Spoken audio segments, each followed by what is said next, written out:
Friends, welcome to my channel. చిన్ని సిరి గురించి తెలుసుకుందాం. మ్యాడీకి బొమ్మలు వేయడం వచ్చింటే బాగుంటుండే అని అంటే ఎందుకోసం అంటే ఆ కిడ్నాపర్లను చూసింది కదా, వాళ్ళ బొమ్మలు వేసి అందరికి అడిగేవాడు. లేకపోతే అట్లీస్ట్ మచ్చలు కానీ టాటూస్ కానీ చూసింటేనన్నా బాగుంటుంది కదా, తొందరగా గుర్తుపడుతుండే. అంటే అవునులోకి నేను చూశాను, తన చేతి మీద టాటూ ఉంది అని మన మ్యాడీ అంటాడు. మధుని ఇంటికి తీసుకొస్తాను ఆ కిడ్నాపర్ని పట్టుకొని అని అంటాడు మన మ్యాడీ. తర్వాత దేవ వాళ్ళకి ఫోన్ చేసి, వాళ్ళ పిఏకి ఫోన్ చేసి, ఆ రౌడీకి ఏదో టాటూ ఉందంట కదా అంటే అవును సార్ అంటే, సరే అతన్ని జాగ్రత్తగా ఉండమను, మా మ్యాడీ గుర్తుపట్టిన అతన్ని అని అంటది. తర్వాత శ్రేయ వచ్చేసి, నీకు బుద్ధి ఉందా, అలాంటి ఐడియా ఇచ్చావేంటి అని అంటది. మ్యాడీ దగ్గర అలాగే మీ మామయ్య దగ్గర మార్కులు కొట్టేద్దాం అనుకున్నాను, కానీ ఇలా జరిగింది ఏంటి అని అనుకుంటుంది లోయి. తర్వాత ఇప్పుడు ఆ మధు దొరకగానే ఇంటికి తెచ్చి పెడతాడు, నా కుంపం ముంచావు నువ్వు అని అంటారు. ఏం ఆలోచిస్తున్నావు బావా అంటే, మధు గురించి ఆలోచిస్తున్నావు అంటే, ఇప్పుడు మధు గురించి కాదు మన మ్యాడీ గురించి ఆలోచించాలంటే, ఇప్పుడు పెద్ద తలనొప్పిగా మధు గురించే కదా మనకున్నది. మ్యాడీ చెప్పాడు కదా అతను ఎవరినో చూశానని, ఎలాగోలో పట్టుకుంటాడు, మనం గిట్ట మనుషులతో వెతికిస్తున్నాం కదా అని అంటాడు దేవా. నువ్వేం ఆలోచిస్తున్నావు? నేనేం ఆలోచించట్లేదు బావా, నేను ఆ మధు దొరకగానే మ్యాడీని మధుని ఎలా విడదీయాలా అని చూస్తున్నాను. ఎందుకోసం అంటే మ్యాడీ తన మీద చాలా ప్రేమ పెంచుకుంటున్నాడు అని అంటారు. మధు కిడ్నాప్ అయినప్పటి నుంచి వాడు ఎంత ప్రేమిస్తున్నాడో, ఎంత తపనిస్తున్నాడో, ఎంత మిస్ అవుతున్నాడో చూస్తున్నాం కదా బావా. వాడు ఎంత మధు మీద అంత ప్రేమ ఉంటే కానీ నీ మీద అనుమానం పెడతాడు చెప్పు, నిన్ను అనుమానించిండు వాడు. నేను అందుకే అదే ఆలోచిస్తున్నాను బావా, ఎలా విడగొట్టాలని అని అంటే, దొరకగానే చంపేయడమే అంతే, ఇక ఏం లేదు అని మన దేవా అంటాడు. ఎప్పుడో చంపేస్తాను బావా, కానీ ఫస్ట్ మ్యాడీకి మనసులో నుంచి తనని చంపేస్తే అప్పుడు నేను తనని చంపేయనీకి వస్తుంది. కానీ ఎప్పుడో నేను చంపేసేదాన్ని అలియాస్ చిన్నిని, కానీ ఆగాను అని అంట. అసలు ఎవరు దాన్ని కిడ్నాప్ చేశారు అంటే, తిలక్గాడే కిడ్నాప్ చేసి ఇదంతా నాటకం ఆడుతున్నానా అంటే, వానికి అంత సీన్ లేదులే అంటే, చిన్ని గిట అలా చేసిందా ఏంటి అని ఆలోచిస్తుంది అనమాట నాగవల్లి. అయినా శోభనం పెట్టుకొని అలాంటి ప్లాన్ ఎందుకు వేస్తుంది? ఒకవేళ ఆట మొదలు పెట్టిందా, నేను గెలుస్తున్నా తను గెలుస్తుందా చూద్దామని అంటది. డాడీ ఏం చేస్తాడు, ఆ టాటూ అనేది పేపర్ మీద వేసి అందరికి వెతుకుతాడు అనమాట. అందరికి అడుగుతాడు, ఈ టాటూ ఎక్కడని చూసారా, ఈ టాటూ ఉన్న వ్యక్తిని ఎక్కడని చూసారా అంటే అందరు తెలియదు అంటాడు. తర్వాత హాఫ్ టికెట్ అక్కడ నుంచి వెళ్తుంటే హాఫ్ టికెట్ని పట్టుకుంటాడు.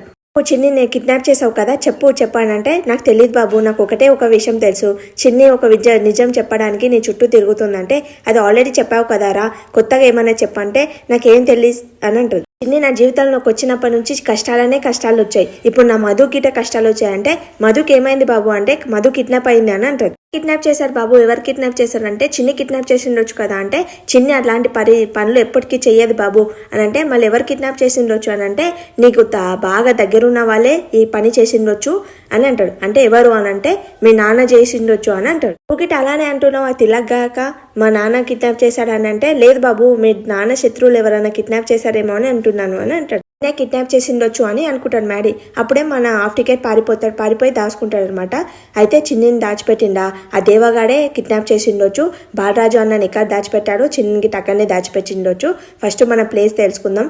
ఒకవేళ ప్లేస్ తెలిస్తే బాలరాజు అన్న చిన్ని దొరికిపోతారు, లేకపోతే బాలరాజు అన్న ఒకడే దొరుకుతాడు.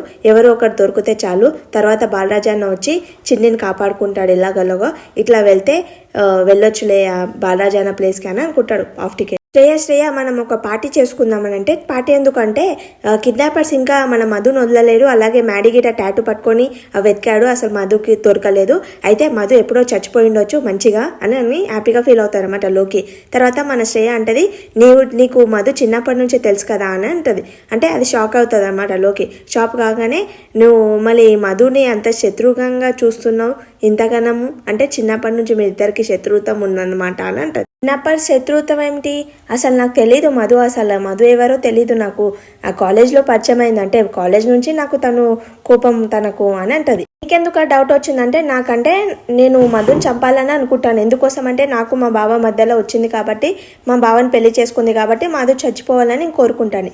కానీ నీకు ఏ సంబంధం లేదు, నువ్వెందుకు అంతగానం మధు చచ్చిపోవాలని అనుకుంటున్నావు అని నాకు డౌట్ వచ్చింది, అందుకే అడిగాను అని అంటది శ్రేయ. మీ ఇద్దరికి పాత గొడవలు ఉండొచ్చు, అందుకే నువ్వు ఇంతగా ఆలోచిస్తున్నావు అంటే, అట్లా ఆలోచిస్తున్నావేంటి, అలా ఏం లేదు, నేను నీ ఆడపడుచుని, ఎంతైనా మన ఇద్దరం ఫ్రెండ్స్ కదా, నీకు చెడు అయితే నాకు చెడే కదా, అట్లానే నీకు శత్రువు అయితే నాకు శత్రువు, అలానే ఆలోచిస్తున్నాను అని అంటది. నువ్వు సంతోషంగా ఉండాలి, మ్యారేజ్ చేసుకోవాలి అని అనుకుంటాను కదా ఒక వదినేలాక, అలా అని నీకోసమే ఇలా ఆలోచిస్తున్నాను అంటే, నా కోసం ఆలోచిస్తున్నాను అంటావంటే, అవును నీకోసమే ఆలోచిస్తున్నాను మధు చనిపోవాలని అంటే, అంటే థ్యాంక్ యూ లోగి అని అది చేసుకుంటుంది అనమాట. హాఫ్ టికెట్ మన దేవకి మెసేజ్లు పంపిస్తాను అనమాట. ఒక ఫ్రెండ్షిప్ లాగా శ్రేయ మేరా జీవితం అని మెసేజ్లు పంపిస్తే ఏంటి బావా అని అంటే మన నాగవల్లికి చూపిస్తాడనమాట.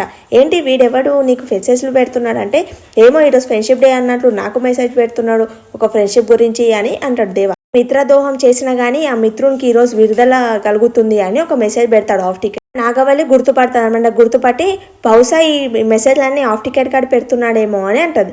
అనగానే తర్వాత మన బాలరాజ్ హాఫ్ టికెట్ గాడే డెన్ నుంచి బాలరాజ్ గారిని తప్పించాడేమో అని అంటాడు. మన దేవ కోపం వచ్చి ఫోన్ తీసుకుంటాడు. ఆ బాలరాజ్ గారు ఏం చేస్తున్నారా అని అంటాడు రౌడీలకు ఫోన్ చేసి. అంటే తెలియదు సార్ అంటే తెలీదు అని అంటున్నారు. అంటే మేము బయట ఉన్నాం సార్ లంచ్ తెచ్చుకోవడానికి బయటకు వచ్చామని అంటే ఆ బాలరాజ్ గారిని ఒక్కడిని వదిలేసి మీరు తిండి కోసం బయటకు వచ్చారంటే లేదు సార్ మన మనిషి ఒకడు ఉన్నారంటే ఒకడు కాదు చాలా మంది ఉండాలి, వాడు తప్పించుకోవడానికి ఏదో ప్లాన్ వేశారు, తొందరగా వెళ్ళి ఆ ప్లేస్ నుంచి ఇంకో ప్లేస్కి షిఫ్ట్ చేయండి అని అంటాడు. దేవ బాలరాజ్ కోసం అని కారెక్కి వెళ్ళిపోతుంటారు. అరే దేవా ఇప్పుడు దొరికిపోయినవురా, అందుకోసమే నువ్వు బయటికి వెళ్ళాలనే నేను ప్లాన్ చేశాను, ఇప్పుడు దొరికిపోతాడు బాలరాజ్ అని ఎక్కడున్నాడు నరా అని స్కూటీ మీద వెళ్తారనమాట. డాడీ ఆ తాటి ఉన్న మనిషిని వెతుకుంటూ ఆ తాటి ఉన్న దగ్గరికి వస్తాడనమాట. వాడిని గుర్తుపడతాడు. వాడిని గుర్తుపట్టగానే వాడిని కొడతాడనమాట. మధు ఎక్కడుంది చెప్పు అంటే వాడు చెప్పకుండా తప్పించుకొని వెళ్ళిపోతాడనమాట. వెళ్ళిపోగానే అప్పుడే మన దేవ వస్తాడు బాలరాజు దగ్గరికి. వచ్చి ఏంటి అంత టెన్షన్గా ఉన్నావు అంటే మా చిన్ని దొరకలేదన్నమాట అదే అని అంటాడు. చిన్ని దొరికింది, మా ఇద్దరిని ఇంటిసిచ్చి అలాగే ఒకరి కళ్ళ ముందు ఒకరిని చంపేస్తానని ప్రదర్శనలు పలికావు కదా అని అంటాడు. నీ ఆలోచనని తప్పించి నా చిన్ని ఎలా తప్పించుకుందో చూసావా అని. అదిరా నా కూతురు అంటే నువ్వేం ఆలోచిస్తున్నావు అంటే నన్ను నా కూతుర్ని చంపాలని ఆలోచిస్తున్నావు, కానీ లాస్ట్కి ఏం జరుగుతుంది తెలుసా, మా చేతుల్లోనే నువ్వు చస్తావు అని అంటాడు. సీరియల్ అయిపోతుంది. Thank for watching my video. Please like చేయండి, సబ్స్క్రైబ్ చేసుకోండి.